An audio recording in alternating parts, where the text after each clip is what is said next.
दिव्य ऊर्जा के पुनर्जागरण के दूसरे दिन, जब अधिकांश लोग अवसरों और दुर्लभ भाग्यों की खोज में इधर उधर भटक रहे थे, तब नायक ने कोई जल्दबाजी नहीं दिखाई। उसने शांत भाव से सड़क किनारे एक छोटा सा पट लगा दिया, जिस पर बड़े अक्षरों में लिखा था, यंतियानजू फू शावे के तोंगुजिन और यिनयांग दुआन वुशिंग जैसी वस्तुओं का सहारा लेकर खोली गई इस छोटी सी दुकान को देखकर राहगीर हंस पड़े। देखो, यह लड़का खुद को क्या समझता है, इतनी छोटी उम्र और इतनी बड़ी बड़ी बातें। लोगों की हंसी गूंजती रही, पर किसी को यह नहीं पता था कि जिस क्षण कोई उस द्वार के भीतर कदम रखेगा, उसी क्षण उसका भाग्य बदलने लगेगा। क्योंकि चाहे सामने वाला स्पिरिट स्टेज मिरर का महागुरु हो या डिवाइन मिरर का सर्वोच्च अधिपति, इस छोटे से भवन के भीतर नायक ही पूर्ण स्वामी था। यहाँ उसकी इच्छा ही नियम थी। उसी समय हुपो पवेलियन के सामने दो स्त्रियां पहुंची। पहली थी सुजी। उसकी सुंदरता ऐसी थी जिसे राजमहलों की रानियां भी देखकर ईर्ष्या करें। उसका व्यक्तित्व गरिमामय और आकर्षक था, पर उसकी आंखों में इस समय चिंता झलक रही थी। उसके साथ थी उसकी शिष्या लिन चिंगमेंग। युवती के चेहरे पर बेचैनी साफ दिखाई दे रही थी। गुरुजी, आखिर वो व्यक्ति मिलेगा भी या नहीं? लिन चिंगमेंग ने भौहें सिकोड़ते हुए पूछा। सुजी ने धीमी सांस ली।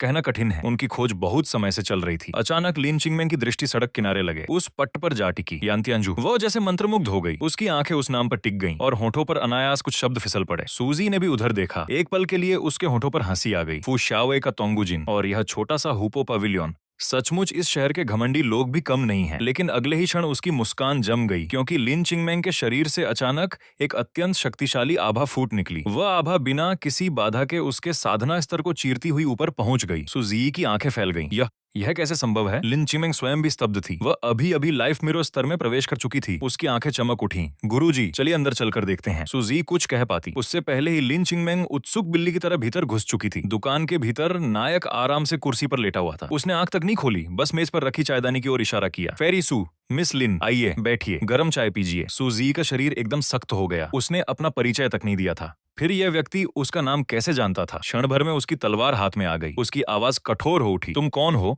उसके शरीर से प्रबल साधना शक्ति उमड़ने लगी। तभी नायक ने धीरे से पुस्तक बंद की और खड़ा हो गया। उसकी आंखें प्राचीन कुएं की तरह गहरी और अथाह थीं। स्वर्ग की दृष्टि के सामने कोई रहस्य नहीं छिपता। जो मैं जानना चाहूं, उसे जानने से मुझे कोई नहीं रोक सकता। सूजी ने ठंडी हंसी हंसी बकवास। लेकिन उसी क्षण उसके हृदय में भय की ऐसी लहर उठी कि उसका चेहरा पीला पड़ गया। उसे लगा जैसे किसी अदृश्य हाथ ने उसकी गर्दन जकड़ ली हो। वह हिल भी नहीं पा रही थी। क्षण भर पहले तक 6 पंखों वाले फिनिक्स की उपाधि धारण करने वाली यह शक्तिशाली साधिका अब एक साधारण मनुष्य से भी कमजोर प्रतीत हो रही थी। उसकी आंखों में भय भर गया। तुम आखिर हो कौन? नायक मुस्कुराया, लेकिन वो मुस्कान अथाह अंधकार से भी अधिक भयावह लगी। चिंता मत करो। फिर उसने एक ऐसा रहस्य उछाल दिया जिसने सुजी के मन को झकझोर दिया। तुम किंगलियन क्रिएशन की तलाश में हो। सुजी का दिमाग सुन पड़ गया। उसने एक शब्द तक नहीं कहा था, फिर भी सामने वाला उसकी सबसे बड़ी इच्छा जानता था। उसके मन में केवल एक ही विचार उठा, महागुरु, विश्व प्रसिद्ध महागुरु। उसका दृष्टिकोण तुरंत बदल गया। उसकी आंखों में सम्मान और लालसा भर गई। लिन किंगमेंग की स्थिति तो और भी विचित्र थी। उसकी आंखें श्रद्धा से चमक रही थीं। वह नायक को किसी दिव्य अस्तित्व की तरह देख रही थी। नायक भीतर ही भीतर मुस्कुराया। मछली कांटे में फंस चुकी है, लेकिन बाहर से उसका चेहरा शांत जल की तरह स्थिर था। दुनिया में कोई भोजन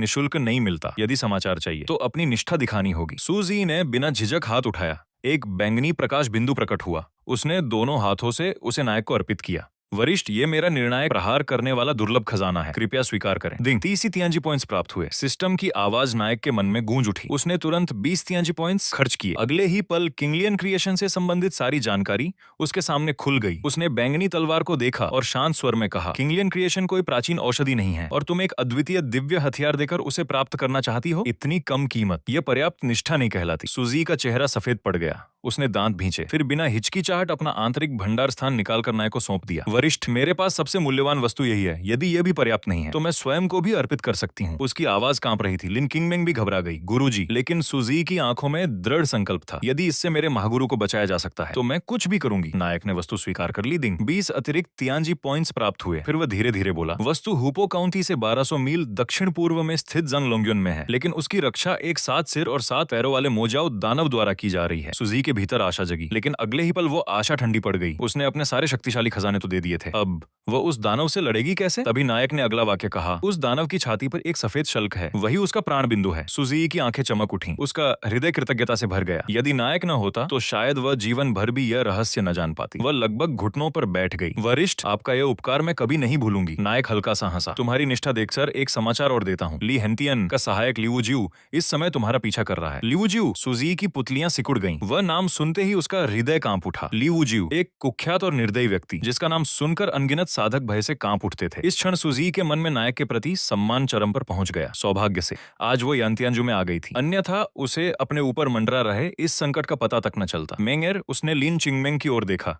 तुम यहीं रुको, मेरे लौटने तक कहीं मत जाना। वो जानती थी कि आगामी यात्रा में लिन चिंगमेंग केवल बोझ बन जाएगी। इसके बाद उसने नायक को गहरा प्रणाम किया और अगले ही पल प्रकाश की धारा बनकर आकाश में उड़ गई। लंबी यात्रा के बाद सुजी अंततः देइस के मध्य स्थित छोटे द्वीप पर पहुंची। उसके सामने वही वस्तु थी जिसकी वह वर्षों से तलाश कर रही थी। किंगलियन क्रिएशन, भाग्य उसकी आंखों के सामने था। वह तेजी से आगे बढ़ी, लेकिन तभी द्वीप के भीतर से एक भयावह हंसी गूंज उठी। 7 सिरों वाला मोजियो दानव धीरे धीरे अंधकार से बाहर निकल आया। बिजलियां चमकी और गर्जन से आकाश कांप उठा, लेकिन सुजी के चेहरे पर कोई परिवर्तन नहीं आया। उसे नायक की कही हुई हर बात शब्द से याद थी। क्षण भर में उसका शरीर धुंधला हुआ और वे वहीं से गायब हो गया। अगले ही पल एक तेजस्वी प्रकाश किरण सीधा मोयाओ दानव की छाती पर स्थित उस सफेद शल्क में जा धंसी। धड़ाम, भयानक गर्जना के साथ 7 सिरों वाला दानव धरती पर गिर पड़ा। उसकी जीवन शक्ति क्षण भर में समाप्त हो गई। सुजी की आंखों में उत्साह भर गया। सफल हो गया। वह तुरंत किंगलियन क्रिएशन की ओर बढ़ा, लेकिन तभी एक जंगली ठहाका पूरे द्वीप में गूंज उठा। हा जूनियर सू, तुम्हारा बहुत बहुत धन्यवाद। काले वस्त्रों में लिपटा एक व्यक्ति धीरे धीरे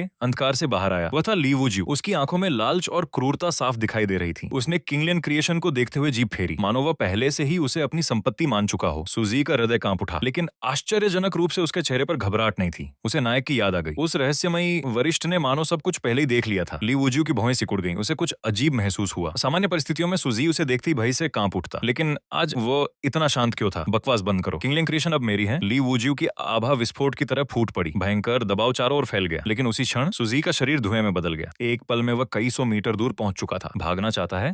ली वुजियू की आंखें बर्फ जैसी ठंडी हो गईं। उसने तुरंत सुजी की दिशा पहचान ली। फिर उसने मोयाओ दानव के शव को उठाया और पीछा शुरू कर दिया। एक पीछा शुरू हुआ। एक भाग रहा था, दूसरा शिकार पर झपटने वाले भेड़िए की तरह पीछे लगा था। सुजी लगातार भागता रहा, एक के बाद एक पलायन मंत्र प्रयोग करता रहा, लेकिन उसकी शक्ति सीमित थी। धीरे धीरे उसका शरीर जवाब देने लगा। दूर क्षितिज पर हुपो काउंटी दिखाई देने लगी। सुजी ने दांत भींच लिए। उसने अपने शरीर की मूल शक्ति तक जला डाली। क्षण भर में उसका शरीर सुनहरी रोशनी में बदल गया। उसकी गति कई हुई गुना बढ़ गई। ली वुजियू की आंखें फैल गईं। उसे उम्मीद नहीं थी कि सुजी इतना पागल कदम उठाएगा। आधे घंटे बाद सुजी की सारी शक्ति समाप्त हो चुकी थी। वह टूटते तारे की तरह आकाश से गिरा, सीधे यांतियानजू के सामने। लिन चिंगमेंग बहुत देर से उसकी प्रतीक्षा कर रही थी। गुरु को उस हालत में देखकर वह घबरा गई। गुरुजी, वह तुरंत उसे अंदर ले गई। कुछ ही मिनट बाद एक भयंकर दबाव पूरे मार्ग पर छा गया। ली वुजियू पहुंच चुका था। उसकी आभा इतनी भयावह थी कि सड़क पर मौजूद लोगों का सांस लेना कठिन हो गया। उसने यांतियानजू ओर देखा। उसकी आंखें सिकुड़ गईं। यांतियानजू, जो स्वर्ग के रहस्यों को जानता है, उसके होठों पर उपहास भरी मुस्कान उभरी। अंदर सुजी का चेहरा पीला पड़ चुका था। वरिष्ठ, मेरे पास अब कोई रास्ता नहीं बचा। लेकिन नायक केवल मुस्कुराया। कोई बात नहीं, तुम मेरे ग्राहक हो। जब तक तुम यांतियानजू में हो,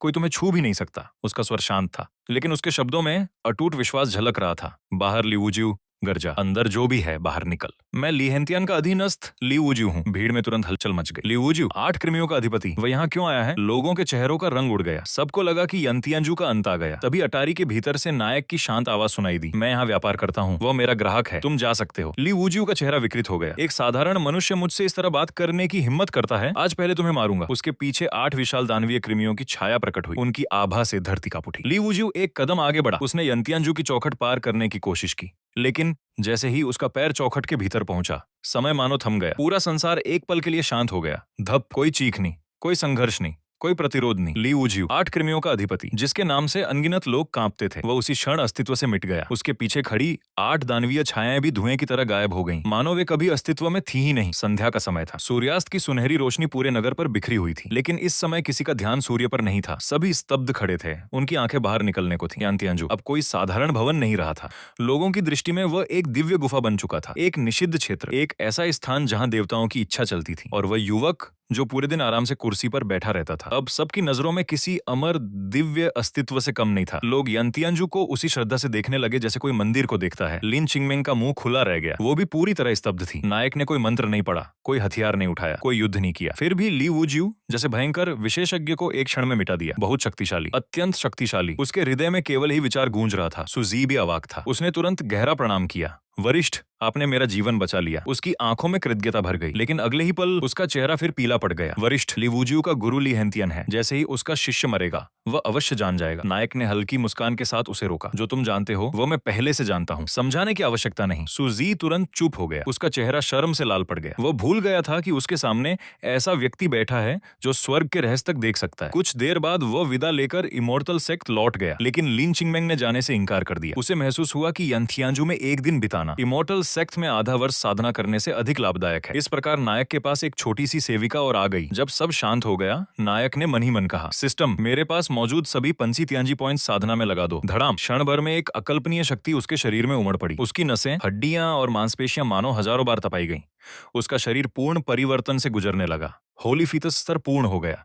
उसके भीतर अब कोई कमी नहीं बची थी। वह एक ही कदम में स्वर्ग की ओर बढ़ गया। नायक आराम से लेट गया। उसे लगा मानो जीवन अपने शिखर पर पहुंच गया हो। संध्या की सुनहरी किरणें अटारी पर बिखर रही थीं। सब कुछ शांत था, लेकिन तभी आकाश अचानक काले बादलों से भर गया। एक भयावह गर्जना गूंजी। मेरे शिष्य को किसने छुआ है? बाहर निकलो और दंड स्वीकार करो। लाल वस्त्रों में एक वृद्ध आकाश में खड़ा था। उसकी आवाज वज्र की तरह गूंज रही थी। उसकी आंखें बाज जैसी तीक्ष्ण थीं। वो था ली हेंतियन, और उसके साथ आया था एक और भयानक अस्तित्व, मो कैंगमिंग। क्षण भर में पूरा नगर सन्नाटे में डूब गया। जो लोग तमाशा देखने आए थे, उनके मुंह बंद हो गए। उनकी आत्माएं तक भय से कांप उठी। अनेक विशेषज्ञ तुरंत आकाश से उतर आए। वे दोनों महाशक्तियों को प्रणाम करने लगे। कोई भी उनका अपमान करने का साहस नहीं कर सकता था। मो चैंगमिंग की आंखों में क्रोध जल रहा था। वह एक एक कदम बढ़ाते हुए यंतियांजू की ओर चला। हर कदम लोगों के हृदय पर हथौड़े की तरह पड़ रहा था। अंततः उसने चौखट पार की और अटारी के भीतर प्रवेश कर गया।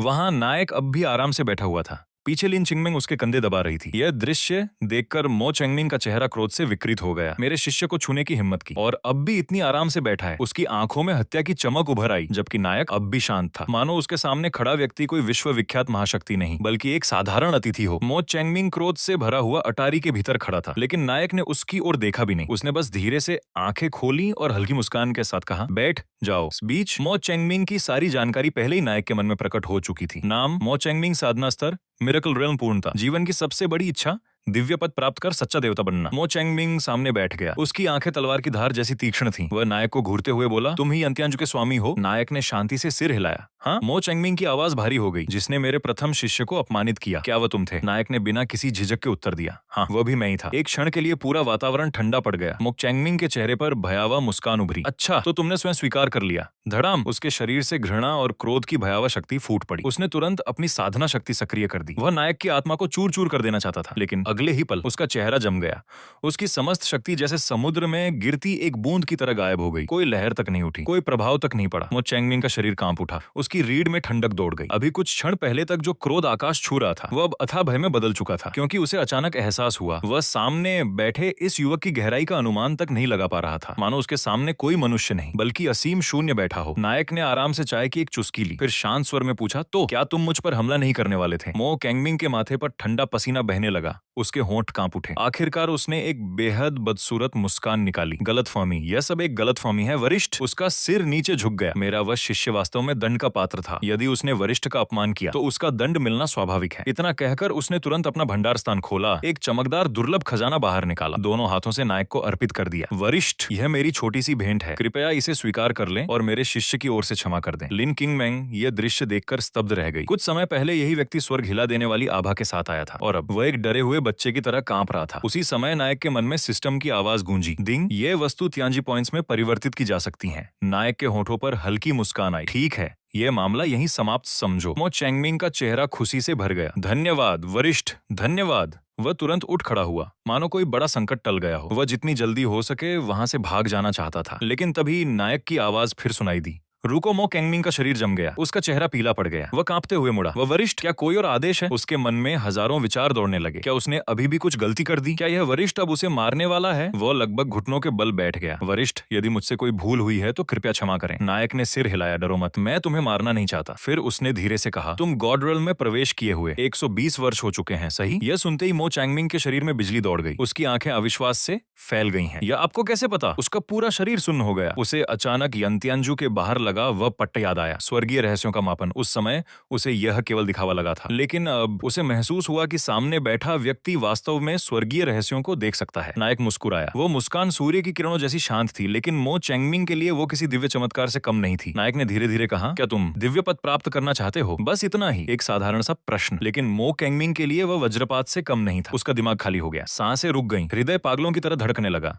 दिव्य पद, यही तो उसका जीवन भर का सपना था। इसी लक्ष्य के लिए उसने अनगिनत वर्षों तक साधना की थी। इसी कारण गॉड रियल में 120 वर्षों से अटका हुआ था। धड़ाम, वह अपनी कुर्सी से नीचे गिर पड़ा, फिर बिना किसी झिझक के घुटनों पर बैठ गया। लेकिन इस बार यह भय के कारण नहीं था, यह उसके हृदय की गहराइयों से निकली श्रद्धा थी। यह उसके जीवन भर के सपने की पुकार थी। उसकी आंखें लाल हो गईं, आवाज कांपने लगी। वरिष्ठ, ये कनिष्ठ जीवन भर उसी मार्ग की तलाश करता रहा है। कृपया मुझ पर दया करें, मुझे मार्ग दिखाइए। उसने अपना सिर भूमि पर झुका दिया। पहली बार मिरेकल रेल्म पूर्णता का यह महान विशेषज्ञ पूरी श्रद्धा के साथ नायक के चरणों में झुक चुका था और